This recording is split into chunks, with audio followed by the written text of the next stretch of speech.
काय चालू काय गावात? अहो, काय सांगू साहेब, लय घाबरू राहिली गावातली लोक. वरून हे पोलीस लोक काही कामच करेना हो.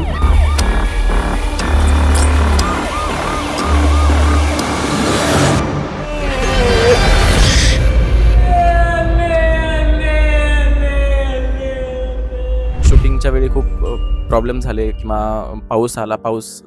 एका शेड्यूलमध्ये आम्हाला शूट पूर्ण करायचं होतं. पाऊस आला किंवा शूट थांबलं गेलं काही दिवसांसाठी. एका गावामध्ये घडलेली खरी घटना आहे ही. मुळात वेगळं काय आहे हेच बघण्यासाठी चित्रपट बघायला लागेल. हा म्हणजे फॅक्ट आहे, घडणाऱ्या गूढ गोष्टी त्यांचा एक उत्तम सांगड असलेली कथा आहे जी सालबर्डी नावाच्या गावात घडते. मी शिकलो आहे की विनोद नाही करायचा आहे. असावी पण ती अंधश्रद्धा नसावी. काम करत असताना ही सगळी राक्षस लोक आहेत. कुठल्या वेळेला कधी काय होईल ना नाही बोलू शकत. खरोखर तुम्ही मला पेक्षा एक आहे आणि व्हेरी हॉरेबल. मी देवालाही पूजत नाही, मी नास्तिक आहे. सर, सालबर्डीमध्ये तुमचं कॅरेक्टर काय आहे? गावातला एक प्रतिष्ठित असं व्यक्तिमत्व आहे. माझ्यासोबत आता सालबर्डी या चित्रपटातील अनेक कलाकार इथे बसलेले आहेत. आपण त्यांना या सालबर्डी चित्रपटाचा एक अनुभव विचारूया. नमस्कार सगळ्यांना. नमस्कार. सर, तुमच्यापासून सुरुवात करूया. तुमच्या भूमिकेबद्दल मला फक्त थोडक्यात सांगा. तर मी फर्स्ट टाइम या पोलीस ऑफिसरची भूमिका करतोय. खूप स्पेशल फिल्म आहे माझ्यासाठी ही, कारण खूप चॅलेंजिंग कॅरेक्टर मी प्ले करतोय. खूप अभ्यास पण करावा लागला मला आणि खूप म्हणजे मजा आली. खूप दिग्गज कलाकारांसोबत काम करण्याची मला संधी मिळाली.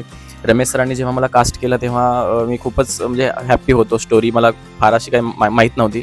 फक्त माझं कॅरेक्टर मला सरांनी सांगितलं होतं आणि कॅरेक्टर ऐकूनच मी हो म्हणालो होतो. खूप शूटिंगच्या वेळी खूप प्रॉब्लेम झाले किंवा पाऊस आला. एका शेड्यूलमध्ये आम्हाला शूट पूर्ण करायचं होतं. पाऊस आला किंवा शूट थांबलं गेलं काही दिवसांसाठी. पण खरंच सगळ्यांची मेहनत आहे. सगळेच आर्टिस्ट एकमेकांना सपोर्ट केला सर्वांनी आणि सर्वांनी मेहनतीने हा सिनेमा पूर्ण केला आहे. सो माझी खूप इच्छा आहे की तुम्ही सर्वांनी थिएटरमध्ये जाऊन नक्कीच सिनेमा बघायचा आहे आणि सांगायचं आहे की कसा आहे सिनेमा आणि सगळ्यांनी सपोर्ट करायचं आहे. एका गावामध्ये घडलेली खरी घटना आहे ही आणि जितकं चांगलं आणि जितकं खरं दाखवण्याचा प्रयत्न करायला पाहिजे तेवढं केलं आहे आम्ही सर्वांनी आणि नक्कीच तुम्हाला आवडेल. तुम्ही बघायला विसरू नका. 17 एप्रिलला सालबर्डी सिनेमा थिएटरमध्ये जाऊन बघायचा आहे. थँक्यू. अंशुमन सर, तुम्ही आजपर्यंत अनेक कॉमेडी भूमिका केलेल्या आहेत. सगळेच तुम्हाला कॉमेडियन म्हणून ओळखतात. या चित्रपटात वेगळं काय आहे? मुळात वेगळं काय आहे हेच बघण्यासाठी चित्रपट बघायला लागेल. हा म्हणजे फॅक्ट आहे, वेगळं आहे म्हणून भूमिका स्वीकारली मी. या फिल्मबद्दल एवढंच सांगेन की मर्डर मिस्ट्री म्हणा, थोडं सस्पेन्स म्हणा आणि घडणाऱ्या गूढ गोष्टी त्यांचा एक उत्तम सांगड असलेली कथा आहे जी सालबर्डी नावाच्या गावात घडते आणि त्यातले जे कॅरेक्टर्स आहेत त्यातलं one of the character me play करतोय. त्या कॅरेक्टरचं नाव आहे मुकुंद जोशी. तुमचं कॅरेक्टर काही वेगळा इम्पॅक्ट देतंय का? हां, इम्पॅक्ट देतच. याचं कारण या गोष्टी घडण्यामध्ये जेवढे कॅरेक्टर्स आहेत त्याच्यापैकी एक मी कॅरेक्टर आहे. पण सगळ्यांवर प्रत्येकावर एक एक डाऊट येत जातात, प्रत्येकावर एक एक गोष्टी रिलेट होत जातात. पण नक्की कोण हे बघण्यासाठी पिक्चर बघायला लागेल. पण मला नेहमी असं वाटतं की चांगली गोष्ट, चांगली टीम आणि चांगलं कथानक जेव्हा एकत्र येतं, योगायोगाने सगळ्या गोष्टी जुळून आल्या ह्या सालबर्डीच्या निमित्तानं. म्हणजे प्रोडक्शन व्हॅल्यूज म्हणा, बॅकग्राऊंड म्हणा, म्युझिक म्हणा, म्हणजे काय आर्टिस्ट म्हणा, सगळं छान जुळून आलं आहे. तर 17 एप्रिलला चांगला इम्पॅक्ट लोकांपर्यंत पोहोचेल. फक्त तुमच्या माध्यमातून एवढंच सांगेन की 17 एप्रिलला थिएटरमध्ये जाऊन ही फिल्म बघा आणि तुम्हाला कशी वाटते, म्हणजे चांगली वाईट जे काही तुमचा रिव्ह्यू असेल नक्की सांगा. आणि जेव्हा तुम्ही एखादी गोष्ट सांगता तेव्हा ते आमच्यापर्यंत पोहोचते. सो तुमचे आशीर्वाद फार महत्त्वाचे आहे. थँक्यू. या कॅरेक्टरसाठी तुम्ही वेगळं काही शिकलात का? तुम्ही मगाशी म्हणालात की एखाद्या विनोदी कलाकाराला सगळ्या भूमिका उत्तम पेलता येतात. तर ह्याच्यात तुम्हाला तुमचं असं वेगळं काय वाटतं? मी शिकलो आहे की विनोद नाही करायचा आहे.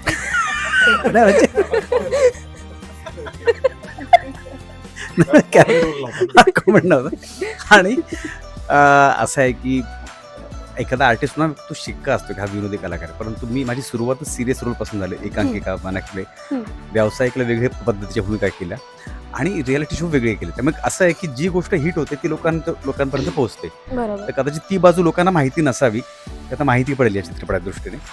तर मी जे काम केलं आहे ते प्रामाणिकपणे केलं आहे. त्यामुळे ती लोकांनी त्याची पावती द्यावी, चांगलं वाईट जे काय असेल ते. सो 17 एप्रिलला मी वाट बघतोय. पुणेकरांच्या मार्फत सांगता त्यामुळे नक्की मिळेल. हो, आणि पुणेकर मला असं वाटतं की प्रत्येक गोष्ट जे आहे तेच सांगतात, हे नाही तर नाही. हो, बरोबर. कमलाकर सर, सालबर्डीमध्ये तुमचं कॅरेक्टर काय आहे? आम्ही भंडारी नावाचं कॅरेक्टर करतोय आणि जो गावातला एक प्रतिष्ठित असं व्यक्तिमत्व आहे. आणि जे आता अंशू म्हणाला की जे खरं तर ना या सिनेमातल्या अगदी छोट्यातलं छोटं कॅरेक्टर पण महत्वाचं आहे. कारण जी गोष्ट आहे ना ती त्या सगळ्या कॅरेक्टर्सच्या अवतीभोवती फिरणारी आहे. मग त्याच्यातला कोण चांगला, कोण वाईट, कोण श्रद्धेच्या आहारी गेलेला आहे, कोण अंधश्रद्धेच्या आहारी गेलेला आहे, ते तुम्हाला उलगडा सगळा 17 एप्रिलला होणार आहे. आणि मुळातच हा जॉनर फिल्मचा असल्यामुळे ना त्याच्याबद्दल फार बोलता येत नाही. पण मजेशीर फिल्म आहे. म्हणजे तुम्ही ज्या अपेक्षेने जाल ना, मनोरंजन आहे.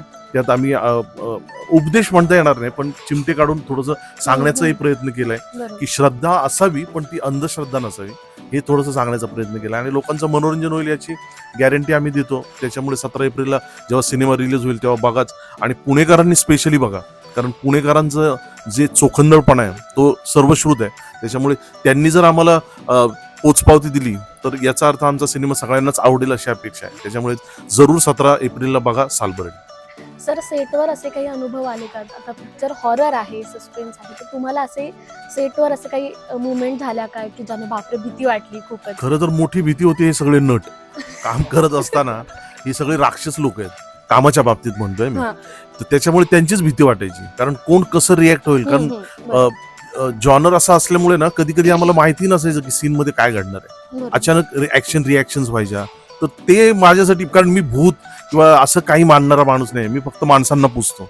मी देवालाही पूजत नाही, मी नास्तिक आहे, मी भूतही मानत नाही.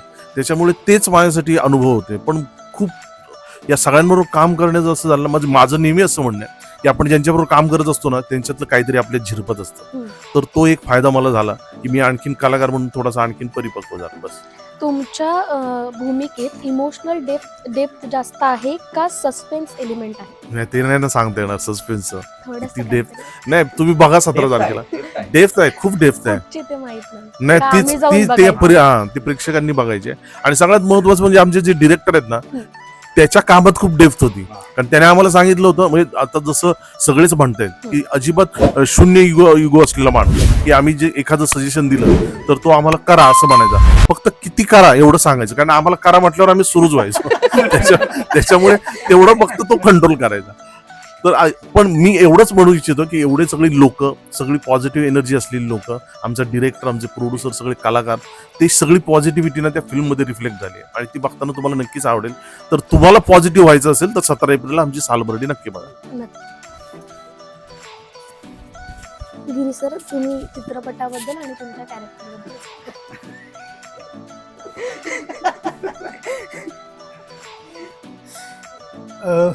ग्रामीण आहे पिंपड्या आणि जसं मी सांगितलं रोमांटिक कॅरेक्टर आहे. इंटरेस्टिंग है. एक अपने आप में रहने वाला व्यक्ति जो एक छोटी सी दुकान है जिस पे सारा जो शो दहा होता है उसके लिए सामान वगैरह बेचता है, और उसकी दो पत्नियां हैं तो उसको डांटती रहती हैं, लड़ती रहती हैं. ऐसे एक कैरेक्टर है. और धीरे धीरे आपको फिल्म में पता चलेगा कि इसका रास्ता क्या है. तो बहुत इंटरेस्टिंग है. वही है कि ज़्यादा बता नहीं सकते. कम में ज़्यादा समझने की कोशिश कीजिए. पर बहुत इंटरेस्टिंग है, बहुत इंटरेस्टिंग. फिल्म भी बहुत अच्छी बनी है और मुझे उम्मीद है कि हम सब लोगों ने मिलकर जितनी मेहनत की है वो सामने आएगा सब. सर, तुमचा मराठीमध्ये काम करण्याचा अनुभव कसा? हो, माझं मराठीमध्ये मी पहिल्यांदाच काम केलं. जॉन चांदेकर माझं कॅरेक्टरचं नाव आहे. तो पूर्ण पिक्चरमध्ये एक हाडाचा ऑर्केस्ट्रा आहे असं म्हणतो. असं म्हणताना सुद्धा तो प्रत्येक गावाच्या प्रत्येक छोट्या छोट्या मोमेंट्समध्ये तो हजर असतो. असं वाटेल पण ऑर्केस्ट्रा नसून पण हा सगळीकडे आहे, पण आहे कारण ते गाव आहे आणि गावात त्यांचे सगळ्यांचे चांगले छान रिलेशन्स आहेत प्रत्येकाशी, आणि त्यामुळे त्यांच्या सुखदुःखात तो प्रत्येक हजर असतो. आणि एक वेगवेगळ्या कलाकारांसोबत वेगवेगळ्या रिॲक्शनसोबत त्या गोष्टी करायला मिळाल्या. आपल्याला कमलाकर सरांनी पण सांगितलं, यांनी विचारांनी पण सांगितलं खरोखर हे यांच्याबरोबर काम करणं इज नॉट इझी टास्क. कुठल्या वेळेला कधी काय होईल ना नाही बोलू शकत. खरोखर तुम्ही म्हणाले एकापेक्षा एक आहे आणि व्हेरी हॉरेबल. आणि खरोखर ती भीती मलाही होती कारण मी हिंदीमध्ये काम केलेलं आहे पण मराठीमध्ये मला पहिल्यांदाच. आणि खरं मी नावाने ओळखतोय त्यांना चेहऱ्याने ओळखतोय पण काम करायची संधी मला मुळीच मिळाली नव्हती. हां पण ती समोर आता मिळाली ना माझ्या मनात दुखदुख व्हायची की काय होईल काय नाही. पण जसं आम्ही करायला गेलो ना जशी आमची एकमेकाची मैत्री झाली ना मग थोडासा बोजा हलकाच झाला आणि ते करायला मिळालं असं. हां तर मोस्टली मी थोडासा गुजरात साईडला राहत असल्यामुळे माझी आई जी आहे सगळे मराठी पूर्ण बघते. माझ्या आईला यात भयंकर शोक. मी पूर्ण हेच करावं असं तिची इच्छा होती पण काही कारणास्तव नाही करायला ते मला पूर्ण मिळालं. पण आता मी परत आफ्टर द रिटायरमेंट किंवा सगळ्या गोष्टी जबाबदारी संपल्या आहेत त्या जबाबदारीच्या नंतर मी परत चालू केलं ती एवढी खुश आहे त्या बाबतीत की बस तुम्ही बरं आम्ही तात्पुरून मराठी करतोय ना त्यामुळे तिला आणखीन ती जास्त खुश आहे. तर माझी तर इच्छा होतीच मराठीत काम प्रश्नच नाही मराठी आहे आणि ती मिळत नव्हतं कुठे. ते राम जाधव सरांमुळे आणि चौधरी सरांमुळे मला ती फिल्म मिळाली आणि ती करायला मिळाली त्याच्यामुळे मी सुद्धा खूप खुश आहे आणि चांगली टीम बरोबर करायला मिळाली. त्यात तर म्हणजे काय बोलायला चेरी ऑन द केक असं म्हणतात तसा प्रकार. आणि करायला मजा आली धूम मजा आली.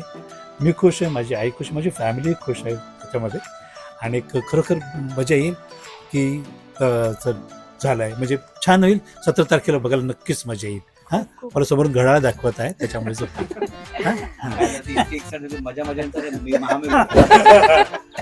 तुम्हाला सगळ्यांना खूप खूप शुभेच्छा चित्रपटासाठी.